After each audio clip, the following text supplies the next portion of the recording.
can confidently say whatever decision you make, it's going to be wrong. It's just a question of how wrong it will be, and can you survive the incorrect assumptions?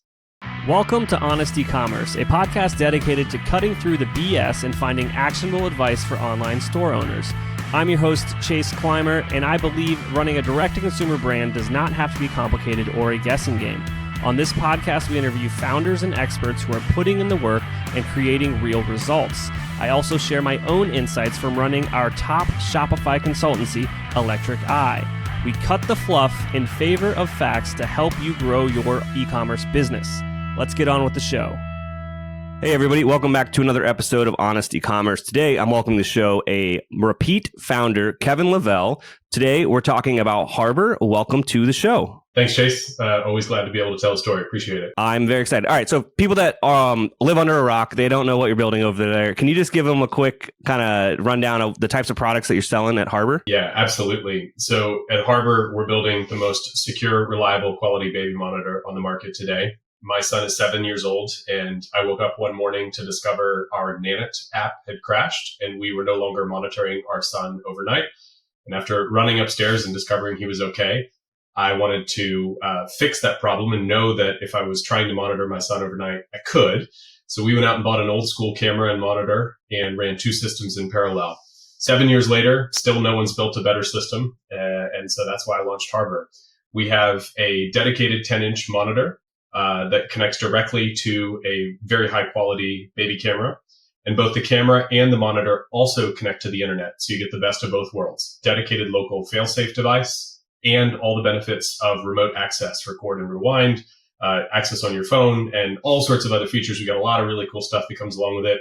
That then becomes the foundation for a remote night nanny platform. We're bringing the cost from $400 to $700 a night for overnight care down to $20 a night, with experts that can coach you all night long with secure, encrypted coaching.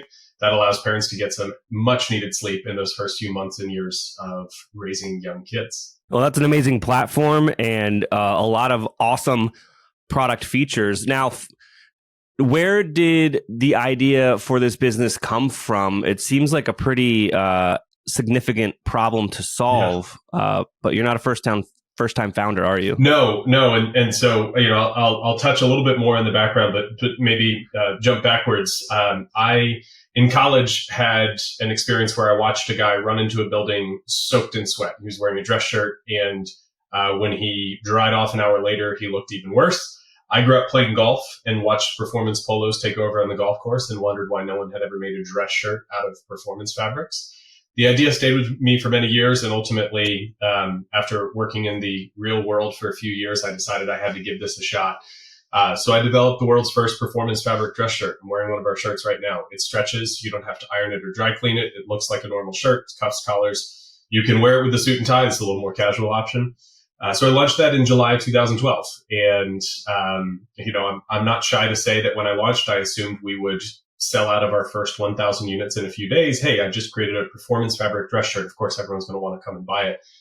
But as any of your listeners will know, if you build it, they will come is not true, especially in the world of e-commerce. You've got to actually build a brand. You've got to build an engine. And so it's been a couple of years really getting off the ground and slow going first year. And then things really started to pick up. Since I started the company, we've sold hundreds of millions of dollars worth of product. We sponsored the Tim Ferriss show, which changed the trajectory of our business. We signed endorsement deals with guys like JJ Watt and Phil Mickelson, which are great representatives of the brand. And we're in hundreds of retail stores around the country. So it was on that journey I learned how to build a business, learned how to, create physical products, build a brand, all of that.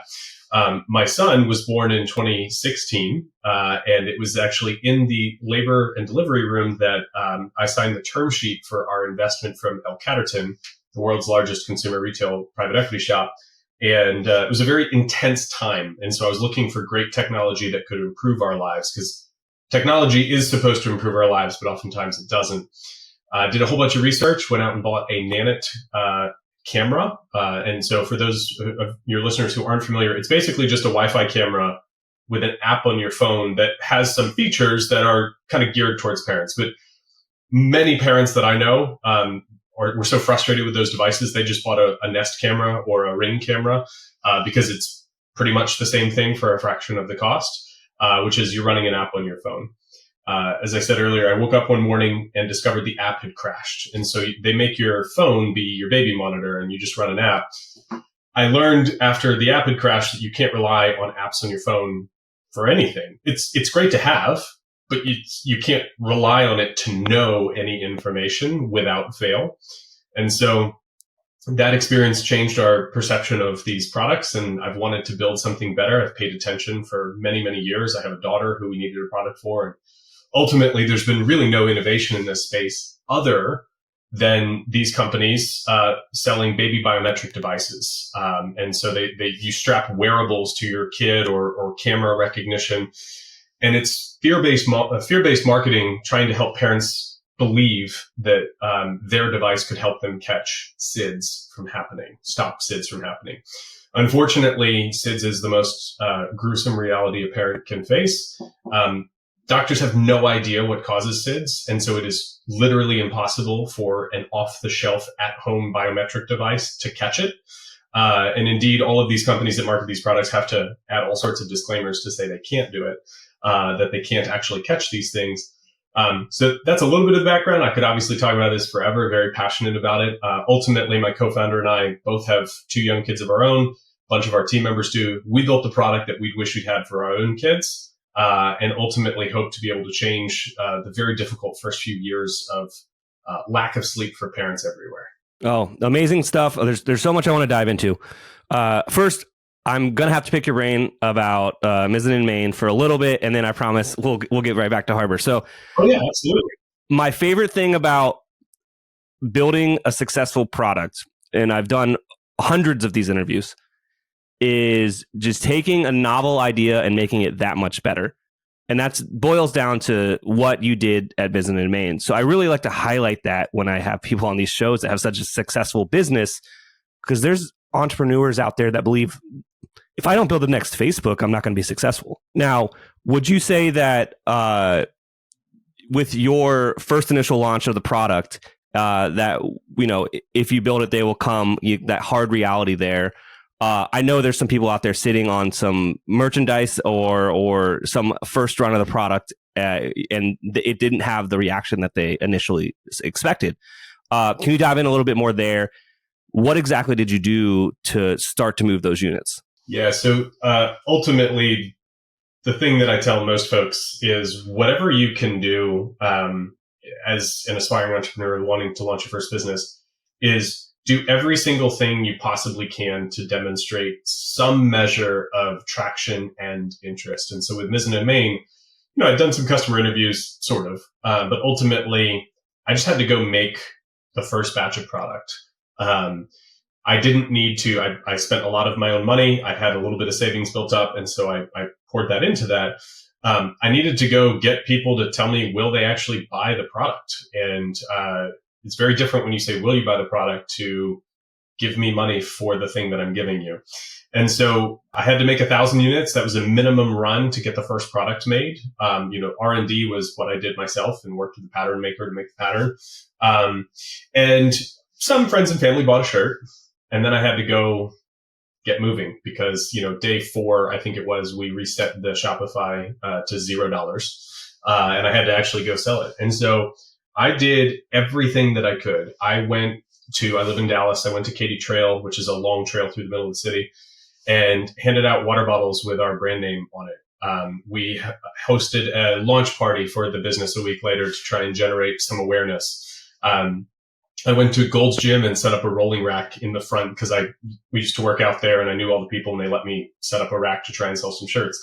I bought a booth at the Dallas Marathon Expo to try and sell my product. I went to Wichita Falls. There's a bike race called Hotter Than Hell. It's a 100-mile bike race in August, which is miserable. I basically said, where are my customers, even if they don't know their customers yet, and how can I get in front of them? And it was one shirt at a time. We didn't have any money to spend on Facebook or anything else. And Facebook marketing in 2012 was just in its very, very kind of infancy. But I did do anything that I could to create a bond with our customers as well. So I included a handwritten note in every single order for probably the first 2.5, maybe even 3 years. And then there were times where I would go and look up at someone who had placed an order and find something out about them. And, I learned this from Gary Vee. They went to University of Arkansas. And so I bought a Smathers and Branson koozie and sent it to them. And in the earliest of days, that recommendation of do things that don't scale is really important, because you have to figure out what might work so that you can double and triple down on it. And then you do double and triple down and find out that, quadrupling down actually doesn't work. And that's what you got to do to figure out how to scale and how to get going. The hardest challenge with an e-commerce physical product business is managing inventory and demand, especially with a variable SKU-based business. So you have sizes and you have styles. And balancing those together out of the gate, you want to make as low an investment as possible to validate what your next set of decisions are.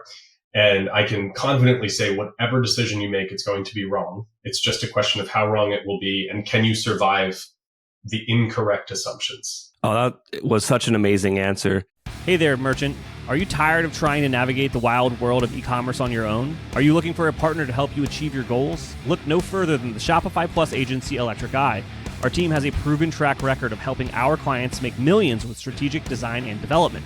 Whether you're migrating from a legacy platform to Shopify, designing a new theme for your store, or just looking to optimize what you already have, Electric Eye is the perfect partner for you. Electric Eye are true Shopify experts. Not only is our Shopify knowledge unparalleled, but we have partnerships with all the best tech in the Shopify ecosystem. And don't worry, we're easy to get a hold of. Our clients rave about our fast communication. So here's the deal. If you're an e-commerce business doing over $1 million a year, you can receive a complimentary Shopify diagnostic from our team of experts. That's free, personalized, strategic recommendations to improve your store and grow your business. To get started, head on over to electriceye.io/connect to schedule an intro call with one of our experts. That's electriceye.io/connect. Doing things that don't scale, again, it comes up all the time with successful brands. And I think the one thing is just getting in motion. And a lot of people get distracted by doing business, which is a terrible way to describe like being busy and just finding things to do. But the common denominator that they're not doing is finding those sales. They're not getting out there and doing exactly what you said that you were doing. You were going to these races, you were going to the gym, you were finding your customers where they were. And that is exactly how you take a business from 0 to 1 and actually get those customers. And, ultimately, that first set of products that we made, as I look back in hindsight, they were terrible. And I've got some people that I know that say, I still have one of your first shirts. I'm like, burn it, please. Don't show anyone that we made that. But at the time, it was really exciting and it was something totally different. And people were like, man, I get this. And it was fun to see. I think back to when we released our second generation of products. Some of my friends were like, okay, now I get it. This is worth it. Like they may have purchased one. But I will say, and this, is a good lesson for my second business and how I also hope to be a friend of other founders. If you have a friend who starts a business, it means more than anything that you could possibly do otherwise to just buy one of whatever they're selling. And even if it's not for you, buy it as a gift for someone else. And don't ask your friend for a discount when they've just started their brand new business. The friends that I have that were with me in the first run, and then many of my friends who have kids that are already too old for it are like, yep, I'll get one. I'm going to give it to a friend, or I'm going to give it to an employee. Cody Barbo, the founder of Trust and Will, and a friend of mine here in Dallas, Munir Kuzbari, both messaged me within a week of each other and said, I want to be your first customer. And neither one of them need the product themselves at this point. And that just means so much to me. Yeah, that's amazing advice. So let's pivot a little bit. Obviously, Mizzen+Main went on to be a great success. There's a lot of lessons learned in there, and I'm sure I'll have you back and we can dive deeper into there. But today I want to talk about Harbor. Something I identified that was different between the two businesses, and I don't know if this was a decision you made from just your experience or just a coincidence, is that you've got basically one SKU in a subscription business now versus multiple SKUs in more of a drop-based traditional fashion, if I'm going to really break it down, business. Was that on purpose? So yes and no. The reality is, as a parent, you need a baby monitor. And you don't really care to get it in multiple colors, right? You don't really care to accessorize in a big way. And so the reality of the product that we're selling is we don't need lots of different options. Down the line, we may have some iteration on the product, but I look at that as a feature becomes available that wasn't previously available. We future-proof so much of the technology inside of the product so that we can edit on a firmware and software basis rather than on a physical, a physical feature basis. So that is a very nice aspect of this business relative to the alternative. And then from our relationship with our customers is going to be on a membership basis. And the reality there, I'm not wearing it. I'm always am. It's charging right now. You can see my Whoop tan. I've had a Whoop for 5 years, and I so appreciate the nature of the business that they've built because they keep releasing new features.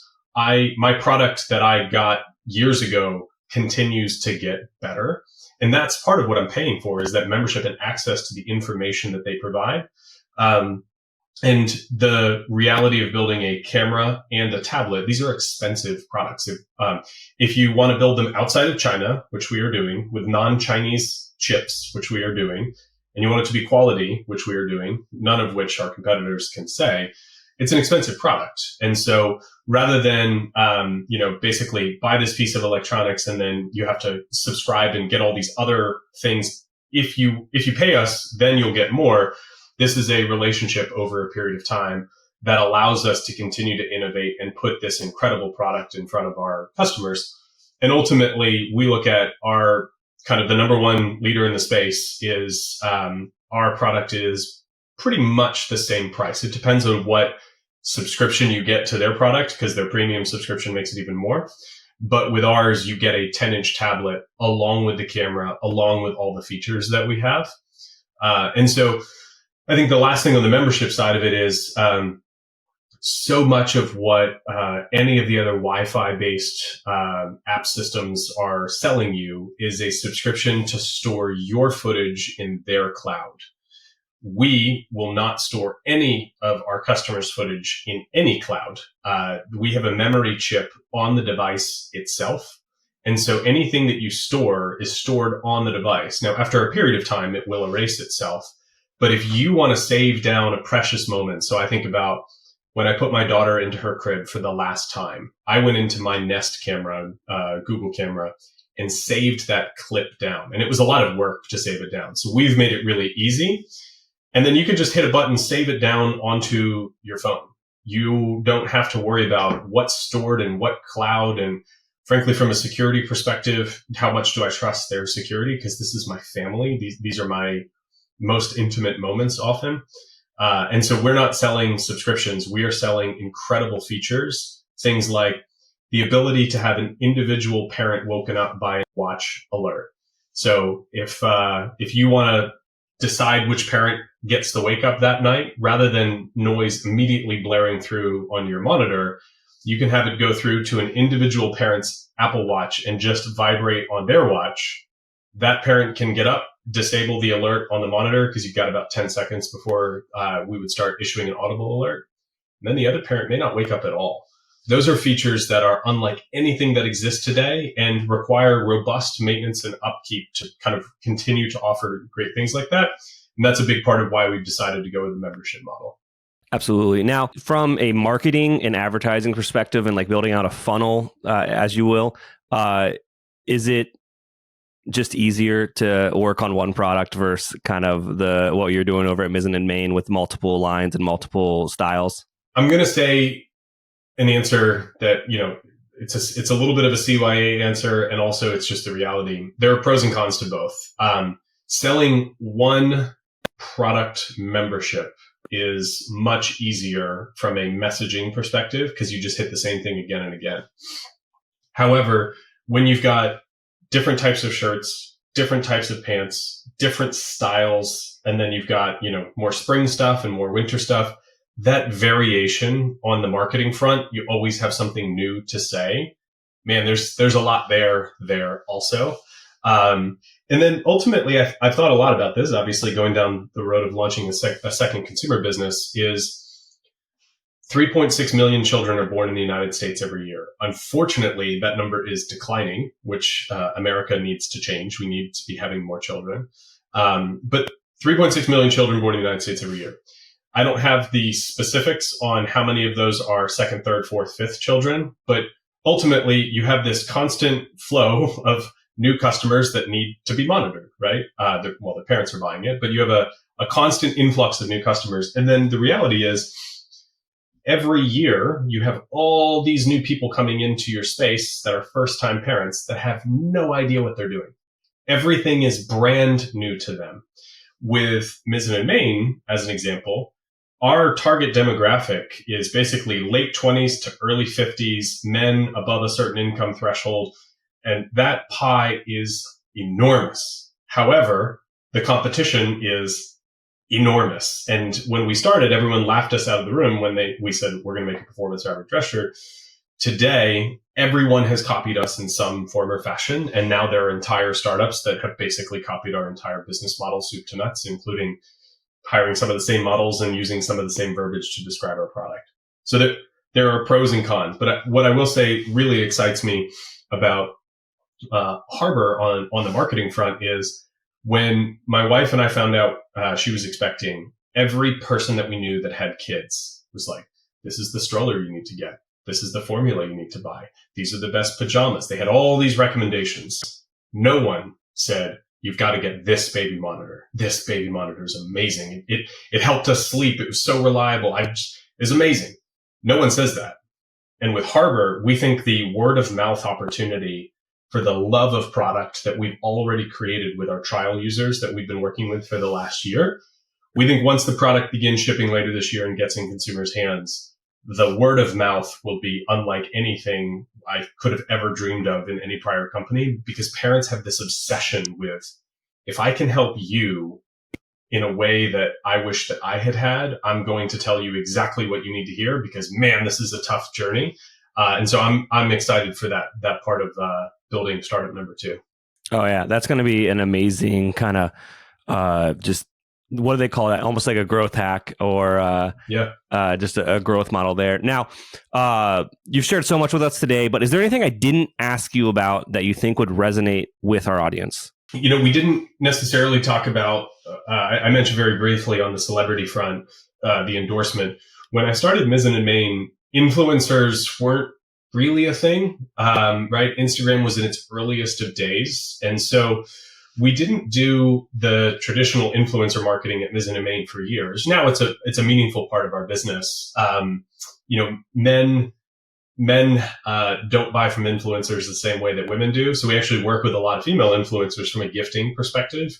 But for us, the earliest kind of influencer growth hack was we became the shirt of choice of professional athletes. And that happened because a friend of mine that I went to high school with, we hadn't chatted in a long time, but we reconnected. He brought us up to do a trunk show at Nat Stadium in DC. And we sold like $10,000 worth of product in, 45 minutes or an hour. We weren't doing that in a day. And the way that baseball works from a trade perspective is guys are moving clubhouses all the time. And so you get one guy in one clubhouse who loves your product. He goes to another clubhouse and then goes, hey, you want to come do a trunk show? And so I started doing all these trunk shows in 2014, 15, and it just changed so much for us. It was mostly just baseball. It started out as baseball, and then it carried forward. With baseball, they're traveling all the time. They usually have to dress up. Because our shirts stretch, they fit athletic guys in a way that normal shirts don't. It's easier to care for. And because it stretches and it fits better than, it even fits better than most custom shirts because of the nature of how it falls. And guys who are athletes, especially, they're going up and down in weight on a pretty consistent basis. That then allowed us to kind of create some real brand awareness in the world of pro athletes, which led us to signing an endorsement deal with JJ Watt. And that really put us on the map in a pretty significant way, because we were such a small business at the time. Anyone who was paying attention just was like, clearly, this is an incredible product, because a guy like JJ, they can't pay him $10 million, which is what he probably could have gotten from another apparel manufacturer. But what was nice was we weren't competitive with Nike, Reebok, Under Armour, et cetera, because we weren't making athletic apparel. And so we were sort of able to sneak under a lot of other contracts because we weren't competitive with any of these brands or businesses. And so with Harbor, I'm taking a lot of the lessons learned there. We're talking with some celebrity moms right now, some of whom are very interested in the opportunity to really take a meaningful position in the business and really help elevate what we're doing. It's still very early days. We haven't even started shipping product to customers. We've just been working in trials. But working with some momfluencers and then working with some celebrities, that is the focus this time around as compared to some of the more straightforward things. I can't go to Gold's Gym and set up a rolling rack and start selling baby monitors. It's a very different experience. And because of the nature of our product and the membership, we're going to wait a little while before we go down the wholesale route. I'll say this, it makes me chuckle. I saw another brand and I won't call them out for it. So many brands that started between 2010 and 2020 basically said, we're direct to consumer forever. We will never go wholesale. We will never. Every single one of them has ended up going wholesale in some capacity, whether it's small or substantial. I think it's foolish to issue those types of decrees because you never know where your business is going to take you. And I've always looked at wholesale partners as very valuable extension of the broader Mizzen+Main team. And so with Harbor, we're going to start direct to consumer. We don't have a ton of units for the first year or two because we're standing up that production.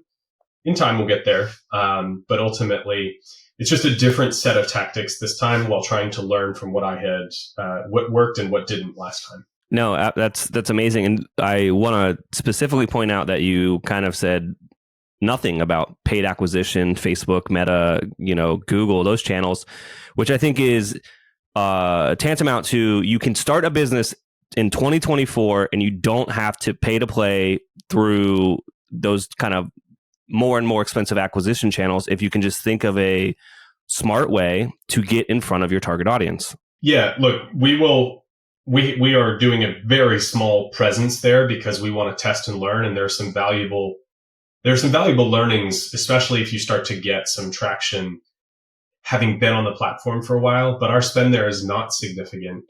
And until there is some real reason to meaningfully grow that, it will be a small percentage of our total business. And it's interesting for me to think, when I started Mizzen+Main, it was 2012.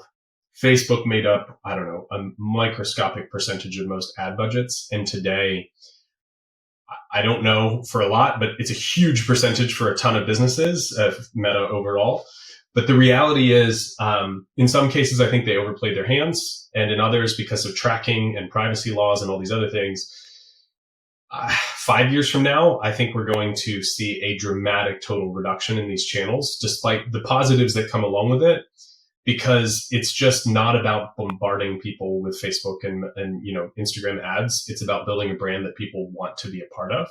And so we're investing in relationships with influencers and people who can tell our story.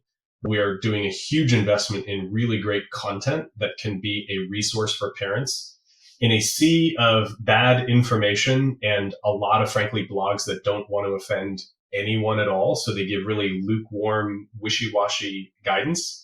We're going to be a place, and we already are, that cuts through the noise and gives parents that information that they need. And we think those investments in brand awareness and engagement with our customers and providing value for them will be worth many times over anything that we could get with Meta or Google. That's amazing. And I think that's a great place to end it, talking about cutting through the noise of all the BS. That's exactly what we do here on this podcast. Kevin, if I am picking up what you're putting down, I want to go check out Harbor. Where should I go? Our website is harbor.co, harbor.co. On the socials, you can find us at Harbor Sleep. And I am at Kevin S. Lavelle on X. And I'm on LinkedIn as well. So try and share some of the experiences along the way. And if I can be helpful to folks answering questions, always happy to do so if I can. Awesome. We'll try to make sure to link to all those things in the show notes. Thank you so much for coming on the show today. Thanks, Chase. We can't thank our guests enough for coming on the show and sharing their knowledge and journey with us. We've got a lot to think about and potentially add into our own businesses. You can find all the links in the show notes. You can subscribe to the newsletter at honestycommerce.co to get each episode delivered right into your inbox. If you're enjoying this content, consider leaving a review on iTunes. That really helps us out. Lastly, if you're a store owner looking for an amazing partner to help you get your Shopify store to the next level, reach out to Electric Eye at electriceye.io/connect. Until next time.